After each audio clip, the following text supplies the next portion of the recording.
Olá pessoas, tudo bem? Chegou a hora do cafezinho com o professor. Vamos fazer um bate-papo aqui sobre a última atividade que a gente tinha lá no ambiente virtual. Estou aqui com a atividade, vamos ver o que vocês responderam. Vocês tinham que falar, nós vamos entrar agora um pouquinho sobre o ChatGPT e algumas outras ferramentas de inteligência artificial, certo? E a pergunta é, vocês tiveram já acesso, já acessaram, já se cadastraram, já fizeram alguns testes? Vamos lá. Bibila. Bibila colocou aqui, ouvir as cartinhas dos nossos ouvintes, né? A Bibila colocou aqui que já ouviu falar bastante, mas, principalmente nas aulas do mestrado, mas ainda não teve contato com a ferramenta. Tem dificuldade de, quando surgem, acredito que sempre quando surgem novas tecnologias eu demoro a aceitá-la. Bila, foca nas tecnologias, elas vão ajudar vocês, não tenha medo dela, que ela não veio tirar o lugar de ninguém, tá? Veio tirar do lugar de quem não é curioso e de quem não quer avançar, mas tem bastante formas da gente utilizar ele, tá? Ele vai ser muito utilizado mesmo no futuro, como tu colocou aqui, pode ter certeza. Quem mais colocou aqui? Júlia. A Júlia, até orientada da Kati, tem que ter ouvido falar de ChatGPT, né? Então ela até colocou aqui que estão utilizando a disciplina de teaser. Eu vou falar com a Kati, ver o que eles estão utilizando lá na disciplina, para a gente fazer alguma conexão. Faz algumas perguntas. Existe até um trabalho bem interessante, até no próprio OpenAI, que é o dono da plataforma, como que eles desenvolvem, avaliam a acurácia. Então, exatamente isso, eles colocam perguntas que eles já conhecem para tentar fazer o nível de verificação de acerto, tá? Então, essa é uma metodologia que o próprio OpenAI utiliza ali para comparar se está certo ou não. Então, pergunta algo que tu sabe que ele vai te responder, tá? Hoje, o 4 já tem acesso à internet, então torna-se ainda mais efetivo, né? No caso, utilizei mais por questão de curiosidade. Show. O ChatGPT, olha que curioso que ela colocou aqui. Quando perguntamos os autores de um artigo trabalhado em aula, o ChatGPT não conseguiu acertar a resposta. Pergunto, esse artigo era de depois de 2021? Por quê? 2021 era a data onde o ChatGPT ele era atualizado, tá? Hoje o ChatGPT, o GPT-4, né, que não é mais chat, agora é o GPT. O GPT-4 já tem conexão à internet. De repente, a resposta seja mais assertiva, tá? Tem que avaliar isso. Outra coisa, gente, a pergunta que tu fez pode induzir ele a dar a resposta certa ou errada, tá? Então, o prompt que tu utilizou também pode ter alguma interferência na tua resposta, tá? Eu vou falar com você sobre o que é isso. ChatGPT, vamos ver aqui quem mais colocou. Bruna. Muito bem. Um atalho, uma direção, ela colocou aqui uma pergunta. Tá, como aluna, entendi. Agora, como aluno e como mãe, entendi, Bruno. Então, como aluno, um atalho, uma direção, uma forma de buscar entendimento mais ágil e assertiva. Tenho utilizado para buscar autores, artigos e matar a curiosidade. Show. Cuidado, né? Como a Júlia colocou ali, às vezes tem que ver se o autor está correto. Como mãe, instigando a saber perguntar, ter curiosidade, show, mamãe. É isso aí. Você tem que ensinar o aluno, ao teu filho, né? E nós, como professores, ao aluno. O ChatGPT, eu converso com muitas pessoas, assim, que estão tentando utilizar o ChatGPT. E até uma curiosidade, assim, tem alguns, e eu olho muito, assim, em rede social, num ponto de vista mais vamos dizer assim, não de consumidor, mas sim de produtor, mas que não produz nada, mas como cientista, né? Hoje é visível tu conseguir perceber a postagem quando ela não é mais orgânica, ou seja, quando ela foi criada por uma interação. Porque ela repete, às vezes são informações desnecessárias, repetidas, mas por que é interessante a gente utilizar? E nós vamos fazer alguns testes, vocês vão ver nos vídeos seguintes, algumas ideias. Eu estou travado nas minhas ideias, então eu preciso produzir um conteúdo. Qual é o erro? O erro é se eu coloco ali para produzir uma ideia de conteúdo, eu a partir dele copiar e colar. Não dá. não traz a tua essência. E a gente consegue observar quando não tem a essência da empresa ou da pessoa que está postando. Então, ensinar as pessoas, os filhos, os nossos alunos a ter como um amigo, um conselheiro, tanto que ele é um chat, porque depois eu vou falar no vídeo que vocês vão ver sobre o que é o OpenAI. Na verdade, a ideia deles era simplesmente criar um mecanismo, uma inteligência de interação humana, né, que repetisse um padrão de conversa humana, por isso chat, né? Chat de bate-papo, tá? Então, show. Mamãe, continue instigando aí, tá? Até porque aquela frase, eu não sei se vocês já viram no vídeo, vai ser um vídeo à frente, mas tem uma frase que até quem falou, eu não vou me lembrar o nome do empresário, mas ele, quem é da minha época, vai lembrar que tinha aquele, tipo um reality show, acho que era na Record até, que era, me faltou até a memória, né? A idade chega e ela não chega sozinha, né? Que era o Roberto Justus e um cara, assim, eles eram os empresários que faziam processos seletivos, né? Como é que era o nome daquele? Ah, não vou me lembrar, mas era o Aprendiz. Muito bem. Muito bem, Rafael. Pensou sozinho. Na verdade, vocês pensaram em me mandar energia. O Aprendiz, ele então selecionava pessoas, né, empresários e tudo mais. E esse cara, esses dias, ele falou, em uma frase que me gravou, assim, a tendência do futuro é a gente não ter mais a divisão entre rico e pobre, entre negros e brancos, entre... Uma tendência mercadológica é o curioso e o não curioso. E quem vai liderar é o curioso. O não curioso vai ser a mão de obra. Então, assim, instiguem essa curiosidade. Mamãe, tá certo. Estimulando e motivando para quem experimente sem moderação. Descubram os caminhos e sejam preparados para lidar. Perfeito, como docente, esse é o caminho, Bruna. E é isso que eu quero que vocês não tenham medo, tá? Que nem a Bibila comentou ali, que tem medo, às vezes, né, de iniciar essas novas tecnologias. Não tenha medo, vai, se aventura. O máximo que pode ver não se encaixa na minha área, mas se não me engano, a Júlia e a Bibila são advogadas, né? Se encaixa muito. A grande maioria dos testes e trabalhos científicos, se vocês colocarem lá no Google Acadêmico, ou no Scopus, ou em qualquer uma das bases científicas, vocês vão ver que quase todos na área de direito.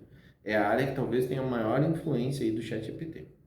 Passando para nossa nova cartinha, Catiane, de tecnologia indivíduo TIS, né? Considerei uma ótima ferramenta para auxílio. Então, iniciei outros testes. Em uma primeira pergunta eu fiz foi o chat, aprendi a responder como recebi como resposta. Muito bem. Muito bem. Eu estou lendo aqui, tá, gente? Vocês estão vendo aí na tela também. Vocês podem ver o que o colega está falando. Vou até aumentar o zoom aqui. Muito bem. Essa foi a resposta. Uma das primeiras perguntas que fiz foi como o chat aprendia. Ah, muito bem. Então tu perguntou como que ele aprende. Show. Uhum. Na verdade, a OpenAI é exatamente isso. Ela pegou milhões de bases de dados e colocou ali dentro e ela foi exposta para aprender.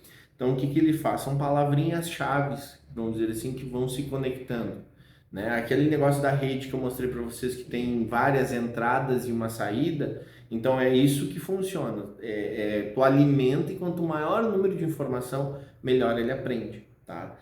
Existe até uma ferramenta que eles utilizaram o mesmo algoritmo do ChatGPT, e eles colocaram 700 mil registros de médicos, né? Tem 700 mil médicos e eles registraram todos os registros deles de um ano de diagnóstico e colocaram ali, como se fosse um médico conversando. Então, quanto maior o número de informação, mais assertivo ele vai ser, tá?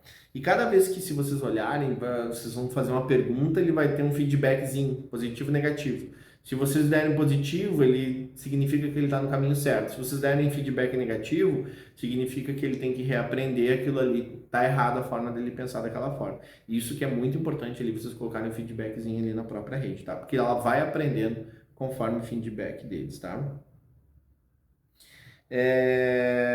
Pega ratão. Ele não é muito bom em pegar ratão.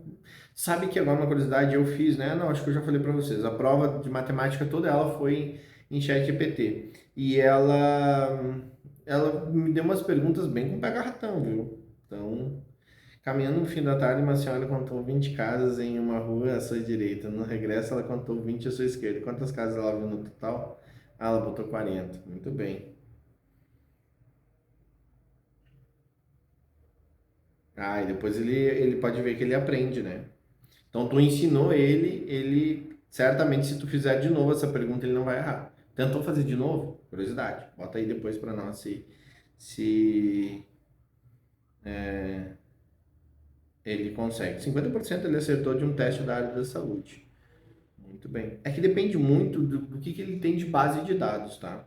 E eu vou dizer para vocês o que é mais interessante agora no 4 é que ele está na internet, né? Então, não tem a base de dados é infinita, né? Se vocês utilizarem o GPT que está conectado, que é o 4 já, que está conectado no Bing, vocês vão ver que quando vocês fazem a pergunta, ele já traz até o site de onde ele referenciou, tá? O Nepo colocou aqui, quando eu tomei curiosidade no site, muito bem, comecei a fazer perguntas e pedir várias coisas como informações diferentes. Curiosidade, mesmo sabendo que até onde iria sem perder o fio do aparentemente humanidade das respostas. Uma coisa interessante, Nepo, tu colocou um monte de perguntas para ele fazer no mesmo chat, tá? Uma das coisas que ele não ajuda muito ele a pensar é exatamente isso. Se tu fazer várias perguntas dentro do mesmo raciocínio. Por quê? Quando tu faz uma pergunta para o chat GPT, que tu coloca ali, vamos lá, receita de um bolo sem glúten, né? Ele já vai meio que filtrar que as respostas dele vai ter que ter esse sem glúten. Se tu perguntar qualquer coisa depois, tu vai notar que ele vai tender aquela referência do sem glúten. Então, se tu perguntar para ele assim sobre uma receita de um bolo sem glúten, de laranja, depois tu colocar uma receita de um bolo de cenoura, tu vai ver que vai vir sem glúten. Por quê? Porque ele está ainda referenciado na pergunta anterior. Tá? Se tu colocar lá, tá, tem dor nas costas, me dá uma lista de exercício para fazer. Daí ele colocou uma lista de exercícios. E tu pedir depois, gostaria de exercício para peitoral. Ele vai continuar entendendo que tu continua com a dor nas costas e vai continuar a conversa. Ele vai filtrando. Quando tu faz várias perguntas, ele não sabe o que ele filtra.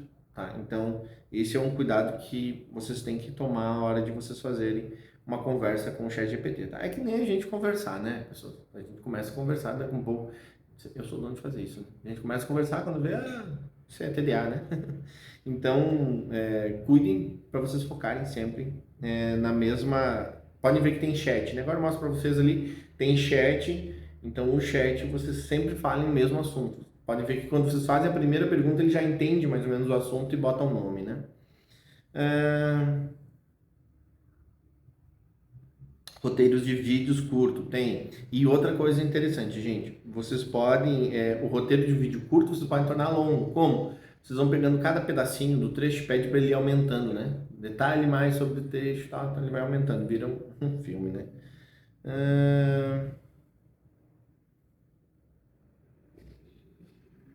A pergunta é, quando tu avançou, Nepo, ele te deu aqui um roteiro de uma palestra de 50 minutos?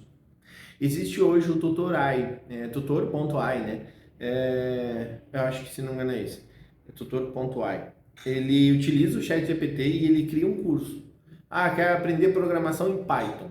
Tu coloca lá o tema do que tu quer e ele vai te dar um módulo, introdução, objetivo, módulo 1, 2, 3. E cada vez que tu vai entrando nos módulos, ele vai aumentando os exemplos, vai colocando exercícios. É bem interessante. Eu vou mostrar para vocês também.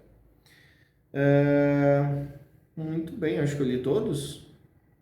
Vamos ver se eu li todas as cartinhas. Ah, não, Francisco. Fiz o meu cadastro na plataforma, comecei a possibilidade de inteligência e percebi que quanto mais específico for um prompt, muito bem, Chico, é isso aí. Quanto mais específico tu for. E outra coisa, aquilo que eu acho que eu comentei para vocês no outra aula, ele tem que ter, tu induz ele, né, a dizer que ele é referência em tal assunto. É como aquilo que eu falei, ele vai filtrar, parece que ele vai buscar dentro da plataforma de dados dele tudo que é o assunto referente àquilo lá. Daí depois tu detalha mais, ele vai filtrando. Então ele melhora a assertividade dele quando a gente é mais quando a gente detalha melhor o nosso prompt. Eu já falei, tem muita gente ganhando dinheiro com isso, né? É... Isso, ele vai armazenando, né? Cada pergunta. Toda vez que tu inicia um novo chat, vai ficando ali, tu pode voltar, né? Tem todo o teu histórico, pode copiar, dar feedback e tudo mais. Ele fez aqui o teste. Na semana passada eu percebi que o Bing, ele tá até mandando mensagem assim, doidado, né? Porque o Bing hoje já ele voltou, na verdade, ninguém mais queria utilizar o Bing, né? O Google era o mais utilizado. Com isso, né, hoje a Microsoft é uma das maiores investidoras, né, do OpenAI. Então hoje a plataforma já está incluindo o próprio OpenAI, ele está conectando ao OpenAI. Então a Bing, que é o serviço de busca da Microsoft hoje, já está interligado. O ChatGPT tem um problema, né? Tipo o GPT-4, né? Só tem acesso quem paga ele, né? Ele tem uma mensalidade e ele consegue acessar a internet e tudo mais. Eu tenho 4 porque desde o início eu estou cadastrado, eu vou recebendo como um experimental, né? Eu sou um dos caras que recebo primeiro para fazer teste aqui no Brasil. E o 4 eu já utilizo, eu tenho a API deles. Mas agora o Bing está utilizando e é muito mais assertiva ainda a resposta dele. Então tem ferramentas hoje que tu escolhe, GPT-3 ou GPT-4. O 4 infinitamente melhor do que o 3. O 3 já é bom, né? E o Bing tem o 4, tá? Então é o GPT-4. A gente muda essa classificação, tá? De ChatGPT para GPT-4 quando ele sai do só bate-papo, né? Que daí agora ele tem um padrão já de pesquisa, já tá outro, então virou um algoritmo mesmo, tá? Então o GPT-4 é a atualização do ChatGPT, tá? Muito bem, é isso aí. Cabe a nós melhorar nossa usabilidade. Acho que agora sim li todas as respostinhas de vocês, comentei. Espero que fiquei muito feliz de saber que vocês já estão mexendo um pouquinho aí, tentando manusear o ChatGPT. E aí eu vou falar um pouquinho então o que é outras ferramentas como o próprio Bing, que hoje está utilizando já o GPT, e mostrar uns cuidados básicos que vocês têm que ter ali na OpenAI, certo? Até o próximo vídeo.